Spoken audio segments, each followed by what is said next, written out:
Being aware of being aware. 루퍼트 스파이라. 서문. 행복의 직관. 모든 사람은 행복하기를 원하죠. 인간관계나 어떤 이유 때문에 잠시 우리의 행복을 보려하는 경우도 있긴 합니다만 그조차 따지고 보면 그래야 행복하기 때문에 그렇게 합니다. 행복을 갈망하는 욕구를 채우기 위해 대부분 사람들은 대상과 물질, 활동, 마음상태, 인간관계의 영역에서 헤매며 탐색합니다. 자기의 행복을 위협한다고 여겨지는 사물에는 반발하며 저항하죠. 따라서 탐색과 저항은 사람들이 지닌 가장 기본적인 두 가지 충동입니다. 생각과 감정 및 그에 따르는 행위와 인간관계를 지배합니다. 탐색하는 행위와 저항하는 행위는 근본적인 결핍 또는 고통을 불가피하게 드러냅니다. 그러나 대부분 사람들은 자신이 느끼는 고통의 근본 원인이 뭔지 의문도 품지 않습니다. 그저 다양한 대상과 물질, 행동, 마음 상태, 인간관계에서의 성취를 통해 고통이 주는 불편함을 회피하려고만 하죠. 의문을 품는다 하더라도 추구하는 대상이나 만족이 결핍되었기 때문이라고 생각하거나 피하고 싶었던 상황을 맞닥뜨렸기 때문이라고 여기고는 합니다. 결국 고통의 근본 이유를 찾지 못하게 되죠. 행복이 대상적 경험에 좌우된다는 믿음에 아무런 근거가 없는 것은 아닙니다. 우리는 원하는 대상이나 경험을 얻을 때마다 혹은 불편한 상황으로부터 벗어날 때마다 행복감을 느낄 수 있기 때문입니다. 그러나 원하는 것을 손에 넣거나 원하지 않는 것으로부터 벗어남으로써 근본적인 고통을 잠시나마 멈추고 잠깐의 행복을 얻는다 하더라도 그 바탕에 깔린 고통을 뿌리 뽑거나 영구적으로 없앨 수는 없습니다. 단지 고통을 잠시 가리는 것 뿐이죠. 대상, 물질, 활동, 마음상태, 인간관계 등이 주는 만족감이 약해지거나 없어져 버리는 순간 혹은 피하려고 했던 상황이 다시 나타나는 순간 행복은 사라지고 고통이 나타납니다. 그러면 대부분은 행복했던 순간이 반복되기를 바라면서 이전과 마찬가지로 원하는 대상적 경험을 추구하거나 싫어하는 대상적 경험을 회피하려고 합니다. 결국 사람들은 결핍, 탐색, 일시적인 충족이라는 무한한 순환에 중독됩니다. 그래서 데이비드 서로는 대부분의 사람들이 조용히 절박한 삶을 살아간다라고 말했죠. 사람들은 절망을 이럭저럭 관리하며 살아갑니다. 물질을 통해 절망감을 치료하고 대상을 손에 넣어 절망감을 마비시키며 낭만이나 명상적 체험을 통해 절망으로부터 회피하고 인간관계를 경험하며 자신의 주의를 반대로 돌리며 사는 거죠. 그렇게 살더라도 때로 사람들은 자연스럽게 어떤 사람들은 책을 읽다가 어떤 사람들은 이야기를 하다가 불현듯 의문을 품게 됩니다. 과연 대상적 경험이 정말로 자신이 바라는 지속적 행복을 줄 것인가에 대해 의문을 갖는 거죠. 한편 좌절감이나 무력감에 휩싸이게 된 많은 사람들이 이러한 직관을 얻기도 합니다. 대부분의 독자는 평온함과 행복을 갈망하는 자신의 욕망을 대상적 경험으로는 채울 수 없다는 사실을 이미 이해했거나 간접적으로 깨달으셨기 때문에 이 책을 보고 계시겠죠. 그러한 깨달음이나 직관은 사람이 느낄 수 있는 심오하면서 혼란스러운 인식이며 위기감을 불러일으키고는 하죠.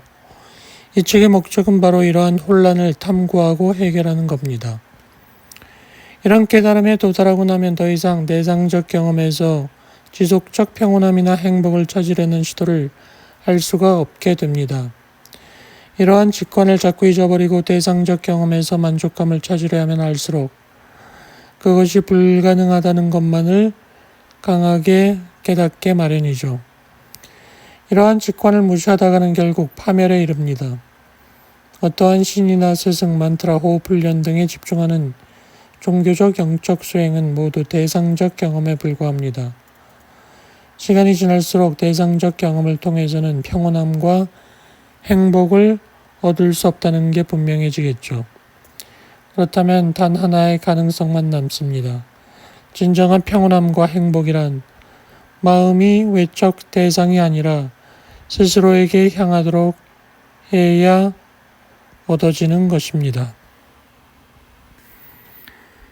대상적 경험의 내용으로부터 벗어나 대상적 경험의 근간을 이루는 원천이나 본질로 마음이 향하도록 하는 것이야말로 명상의 본질입니다.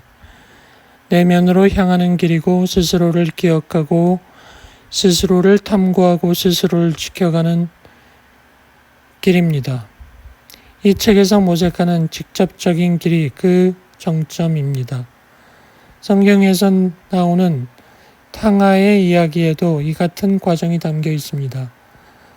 탕하는 아버지의 왕국을 떠나 세속이라는 대상적 경험이 제공하는 쾌락과 만족을 추구하다가 모든 게 헛되다는 걸 깨닫습니다. 아들은 자신의 아버지라는 행복의 원천으로 돌아옵니다. 그는 언제라도 되돌아올 수 있었습니다만 경험이라는 극적인 대상에 매료되어 있었을 때는 행복의 원천이 보이지 않죠. 이처럼 포기하고 뒤돌아설 때 우리는 고통에 대한 집착에서 벗어나 고통을 겪는 자신의 본질에 관심을 갖게 됩니다. 우리는 경험의 대상으로부터 고개를 돌려 경험의 주체를 보게 됩니다. 이런 과정에서 마음이 알아차림의 빛의 방향을 경험하는 대상이 아니라 자신의 본질로 향하게 할 때 마음은 점진적으로 자신의 한계에서 벗어나게 됩니다. 그럼으로써 지금까지 대상적 경험 속에서 헤맸던 평온함과 행복이 자신의 모습임을 알게 되죠. 평온함과 행복이란 우리 마음이 때때로 갖게 되는 대상적 경험이 아닙니다. 그것은 마음 자체의 본성입니다. 행복은 우리 본성입니다. 행복이 우리의 본질이라면 왜 우리는 항상 행복하지 않을까요? 당연히 떠오르는 의문입니다.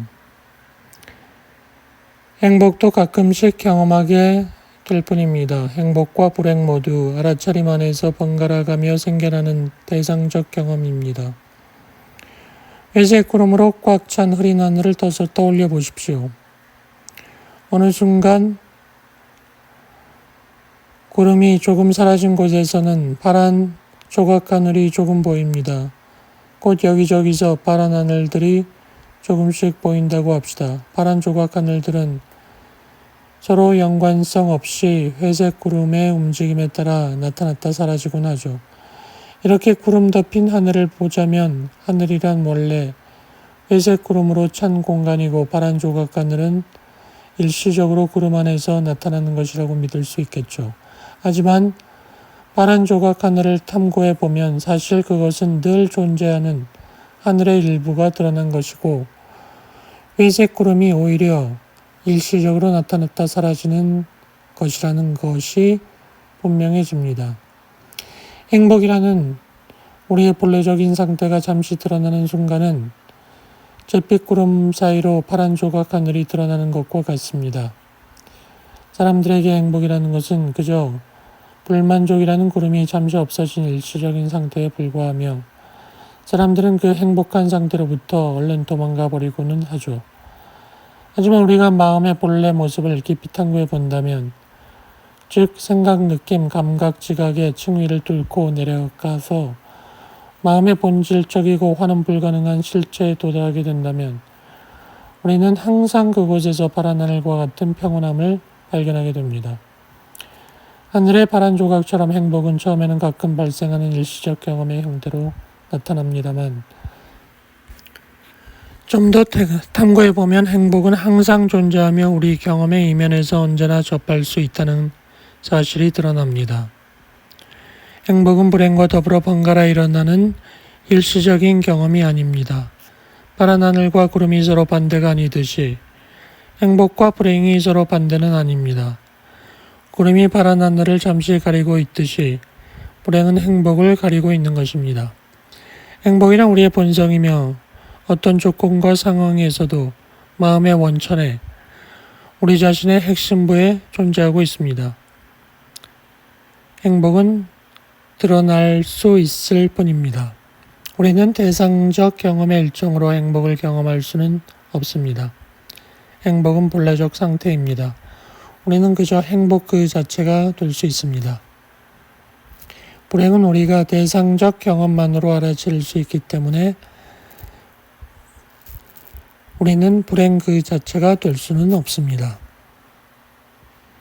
가장 깊고 본질적인 내면에 존재하는 평온함과 행복에 도달하기 위해서 대부분의 명상은 마음을 가라앉히고 마음에 집중하고 마음을 관찰하라고 합니다.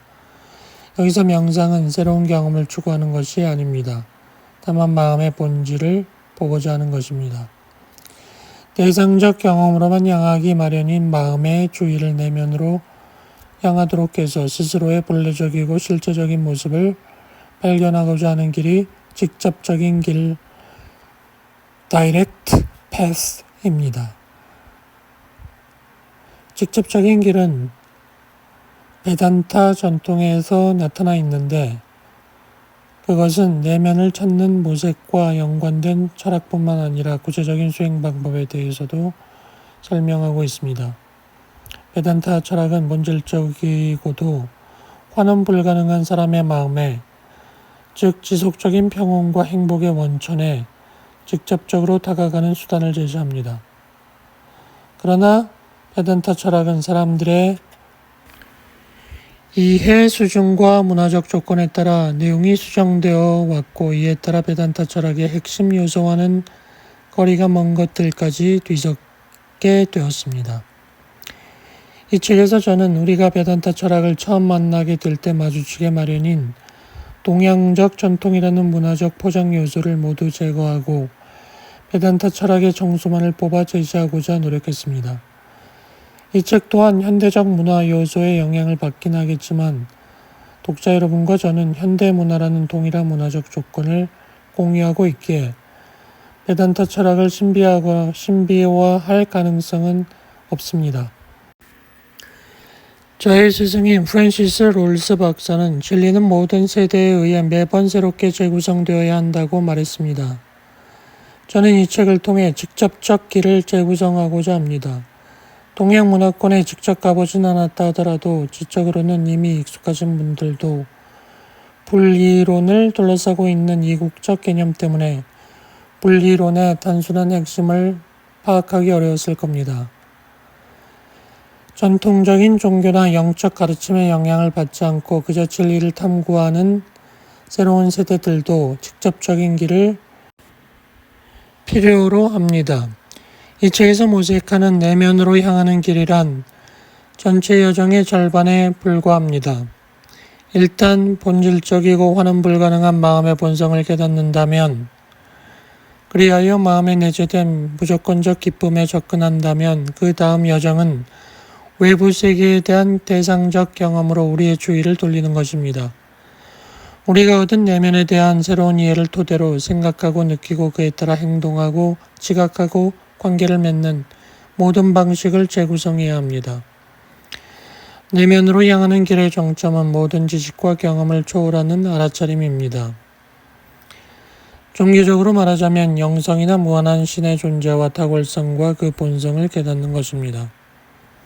그러나 이는 아직 알아차림 그 자체를 완전히 이해한 상태는 아닙니다. 알아차림 그 자체를 이해한다는 것은 알아차림이 세상에 대한 암과 경험에 충만해 있음을 아는 것입니다. 그리하여 모든 사람들과 실체의 존재의 유일한 근원이 알아차림임을 깨닫는 것입니다. 알아차림은 모든 것을 초월하면서 모든 것에 내재되어 있는 것입니다. 이러한 깨달음과 우리의 대상적 경험을 통합해내지 못한다면 순수한 알아차림의 본성과 다른 모든 사물들과의 관련성을 유지할 수 없게 됩니다. 그래야 이 세상 속에서의 체화된 삶을 부정하거나 거부하게 되고 결국 개별적 자아라는 도피처로 자꾸 되돌아올 수밖에 없게 됩니다. 이러한 재통합이나 확립이 발생하는 과정은 내면으로 향하는 길이나 베단타 철학에도 내재되어 있긴 합니다. 이에 대해서는 탄트라 철학이 가장 잘 설명하고 있는 것으로 보이지만 이 책의 범위를 벗어납니다.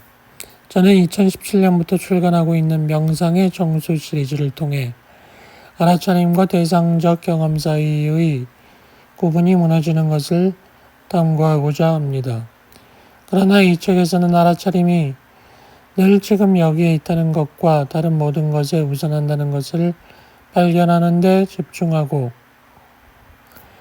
그럼으로써 결코 깨지지 않는 평온함과 무조건적 기쁨이 알아차림의 본질적 특성이라는 것을 밝히게 했습니다. 1장 알아차리기. 우리는 어떤 대상을 경험하는 순간 이미 그러한 경험을 하고 있다는 사실을 알게 됩니다. 우리는 모든 대상적 경험을 알아차립니다. 경험하고 있다는 사실 그 자체를 알아차리지 못하면서 무언가를 경험하기란 불가능합니다. 현재 하고 있는 생각, 어린 시절의 기억, 현존하는 어떤 감정이나 느낌, 자동차의 소음, 이 모든 것들을 경험하면서 동시에 그러한 사실을 알아차리게 됩니다. 이처럼 알아차리기는 모든 경험에 내재되어 있습니다. 불안할 때, 지루할 때, 우울할 때, 쓸쓸할 때, 흥분할 때, 행복할 때 우리는 그렇다는 것을 알아차립니다. 뭔가 생각하고 느끼고 인식하고 뭔가를 할 때 우리는 알아차립니다. 알미나 경험의 내용과는 상관없이 알게 되거나 경험하는 것이 어떤 것이든 우리는 알아차립니다. 그러므로 알아차린다는 것은 변화하는 모든 지식과 경험 속에서 지속되는 요소입니다. 알아차리기란 시간의 흐름 속에서 존재하는 연속적인 사건이 아닙니다.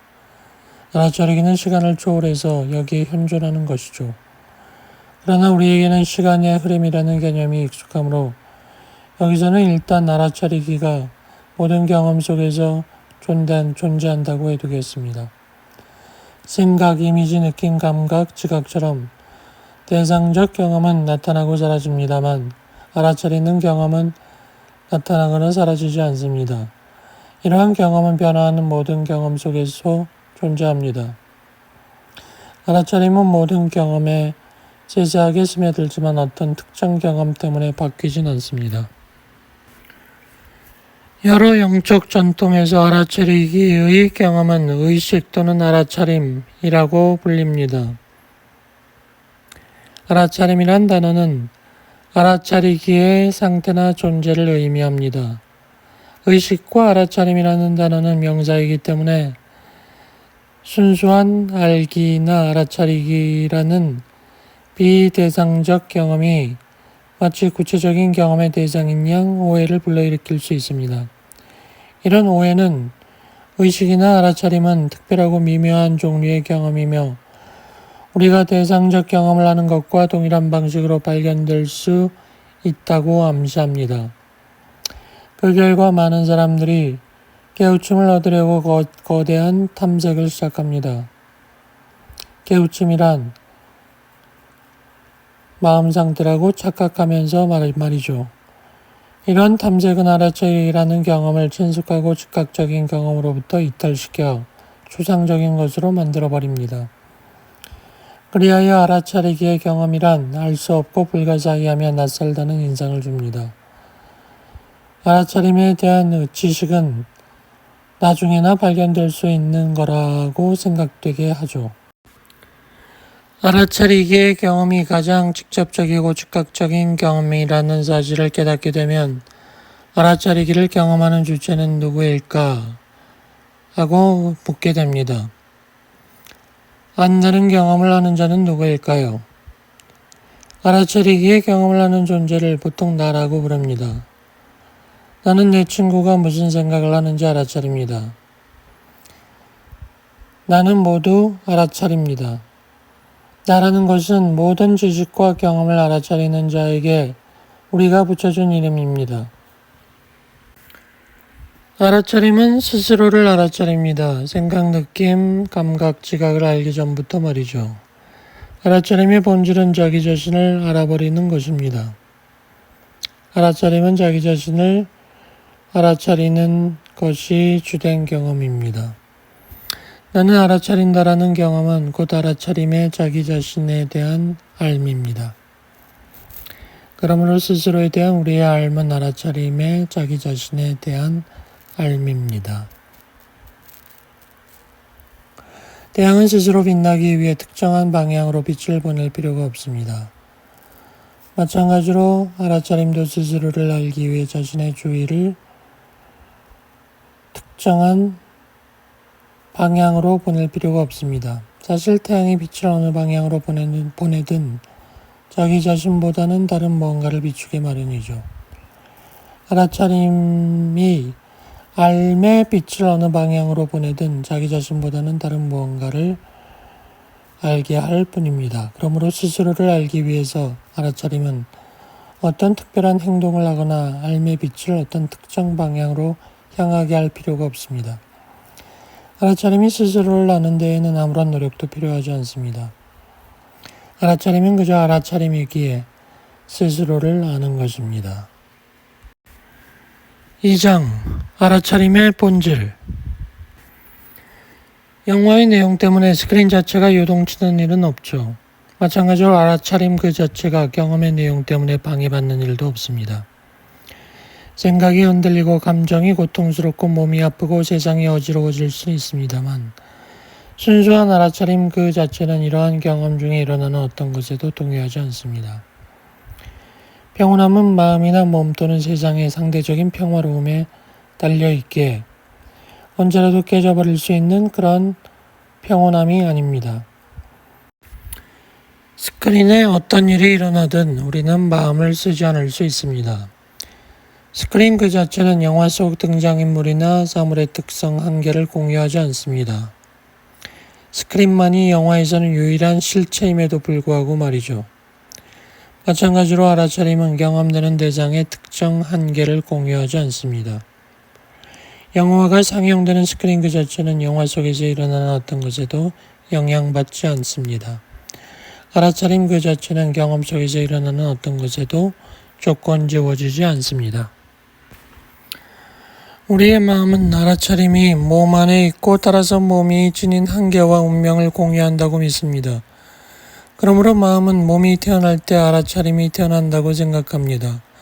또 몸이 늙고 병이 들 때 알아차림도 늙고 병든다고 생각합니다. 육체가 죽고 사라지면 알아차림도 죽는다고 생각하죠. 하지만 영화 속 인물이 태어날 때 스크린이 태어나는 것은 아닙니다. 몸이 생기거나 태어날 때 알아차림이 태어나는 것은 아닙니다. 알아차림은 스스로의 등장과 사라짐, 시작과 끝, 탄생과 죽음을 경험하지 않습니다. 영화 속 인물이 병에 걸려도 스크린에 아무 일도 일어나진 않죠.